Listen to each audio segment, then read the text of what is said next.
Hi, under this chapter, how, when, and where, we had already studied what is history, what is the importance of dates, what is the importance of dividing history into periods, and how is history divided into different periods. This also we had studied. Right now we will study what are the sources for the study of modern period. That is, we will study about the sources of the study for last 250 years of Indian history. The sources for modern history can be divided into two sources, primary sources and secondary sources. First of all, we will study about some of the primary sources which help us to understand the modern period.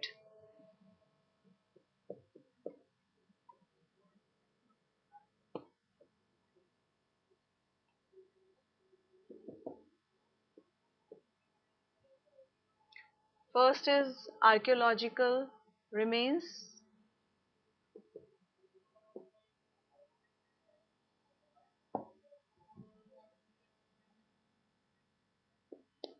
then is original documents,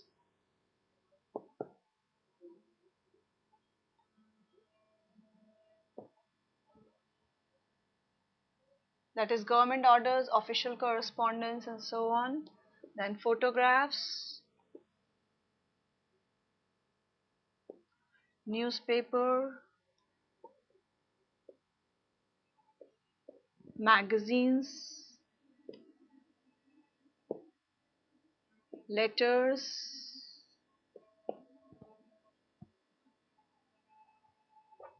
and pamphlets. This is it.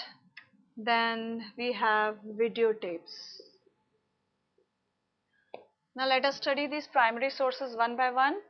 Archaeological remains include all the important buildings and monuments which have been built by the Britishers, that is the archaeological remains, like India Gate, we have Parliament House, Rashtrapati Bhavan, and Gateway of India. These all are the archaeological sources which help us to understand about the modern period.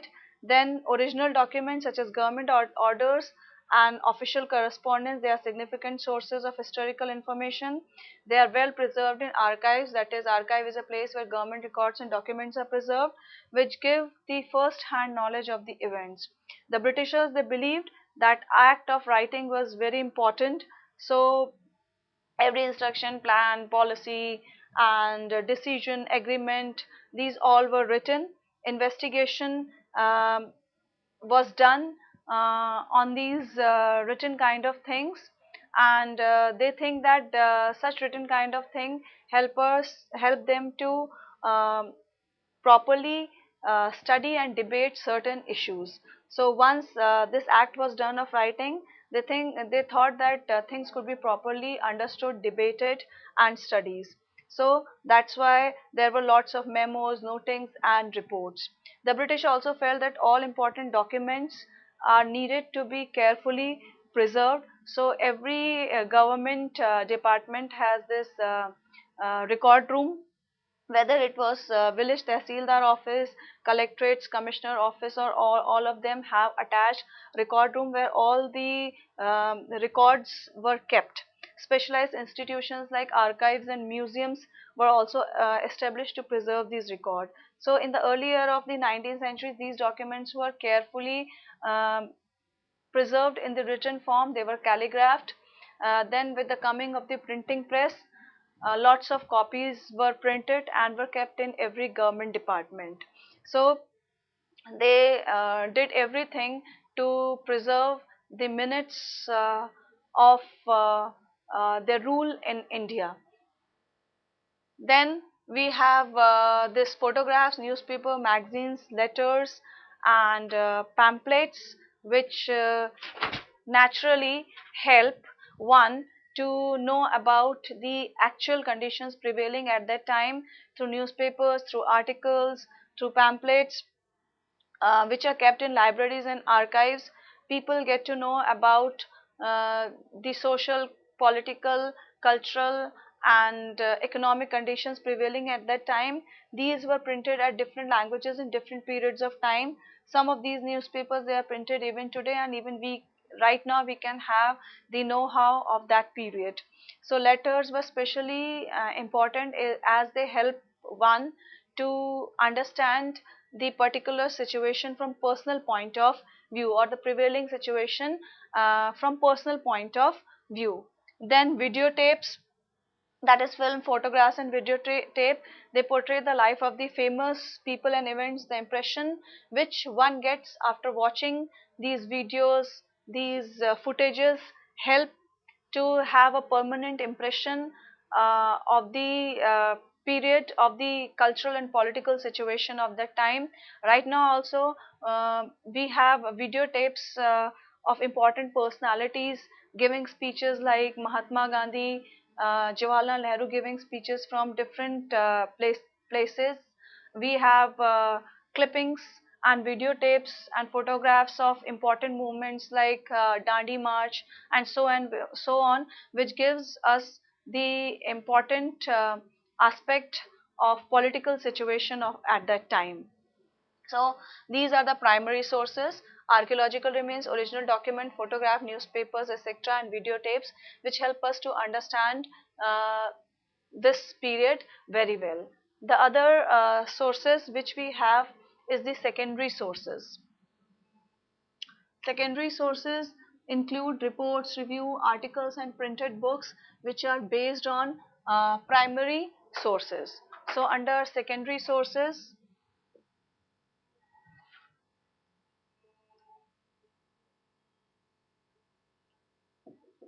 we include reports, reviews, articles,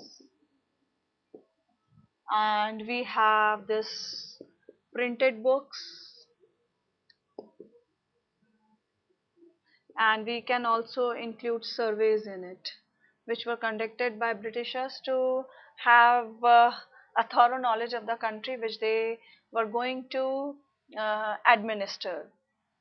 So under secondary sources, we have reports, reviews, and articles, which again give the idea of the political, economic, and social conditions at that time. After going through these reviews and articles, one can get an impression of the political situation at that time.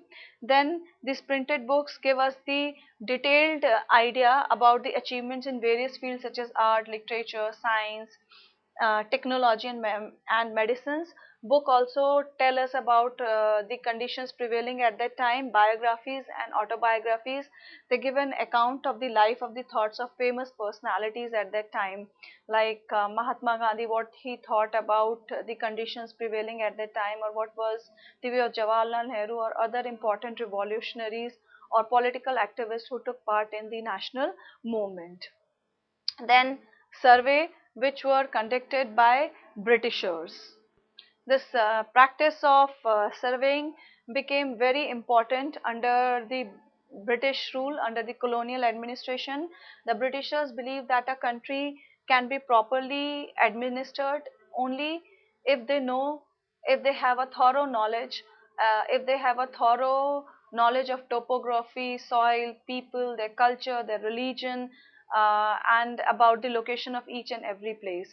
So by early 18th century, detailed surveys were carried out to map the entire country, to know about the location, about each state, district, villages prevailing there, what kind of caste, religion dominated a particular area. That kind of survey was also conducted. Then revenue surveys were conducted. The effort was to know about the topography, soil, flora, fauna, local histories, and cropping patterns, so that they can administer that particular region very well. Then census surveys were also done, census operations were also done to know about the number of people living in the area, to know at what pace the population is progressing, so that that can be tapped out, that can be known, and proper measures could be taken to administer the particular area according to the number of people living there. Then they conducted numerous surveys that are like geological surveys, forest surveys, anthropological surveys, botanical surveys to have a thorough knowledge of the country. No aspect was left. Now, though these sources, official sources, we can term these primary sources, secondary sources, which we have studied, we can term them as official sources. Though these sources were very important from the official point of view to know about the political, economic, cultural, and social conditions prevailing at that time, but still, what these official records did not tell was the life of the common man, or the life of the layman, the common people like peasants, tribal, common people under the British rule. What they thought of British rule, or what kind of life they were leading. For knowing the kind of the life of the common people, we have diaries of people, we have accounts of pilgrims and travelers.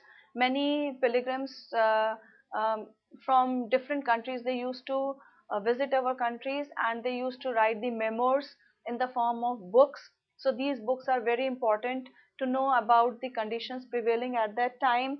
Then autobiographies of important personalities, they which describe not only about their life but about the conditions prevailing at that time. Popular booklets, common booklets, common articles, booklet of common articles written by common man, sold in the local bazaars. As printing spread, newspapers were also published, so all the old newspapers also give and insight into the local uh, conditions prevailing at that time, into the conditions under which the common man lived. So leaders and reformers, they also wrote uh, different articles to spread ideas through their poems, through their books.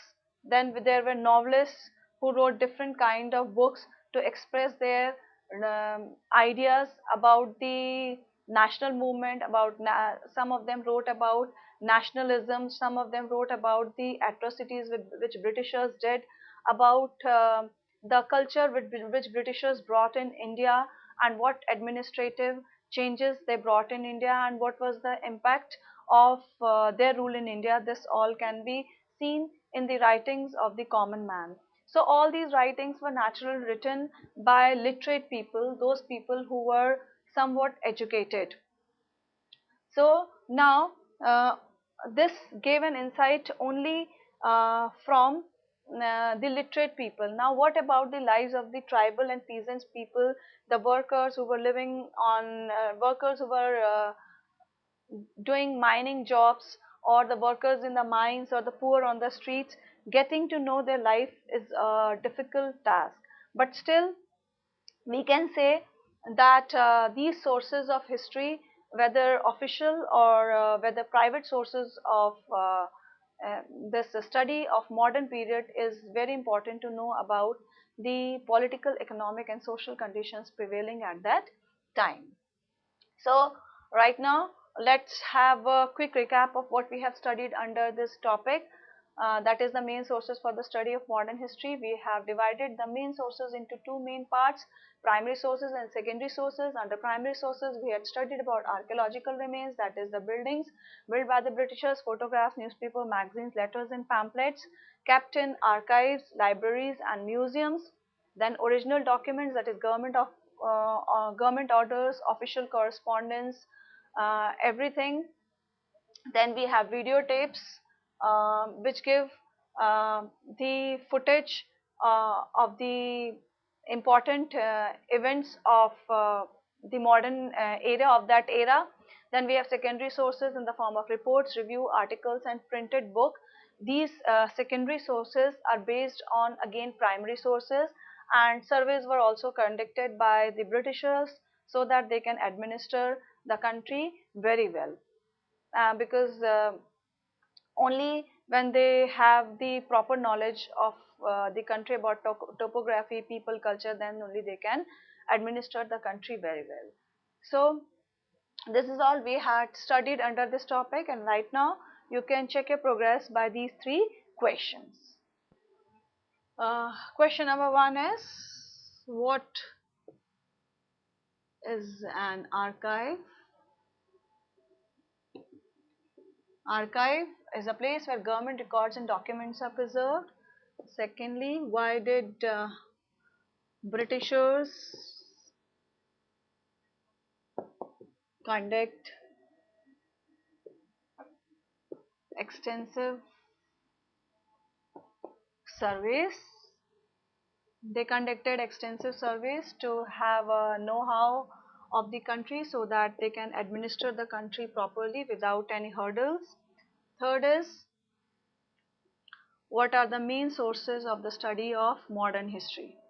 What are the main sources of study of modern period? That is, it is divided into secondary and primary sources. So this is all under this topic. I hope by doing these three questions you will be able to check your progress and know how well you have understood the lesson. Thank you.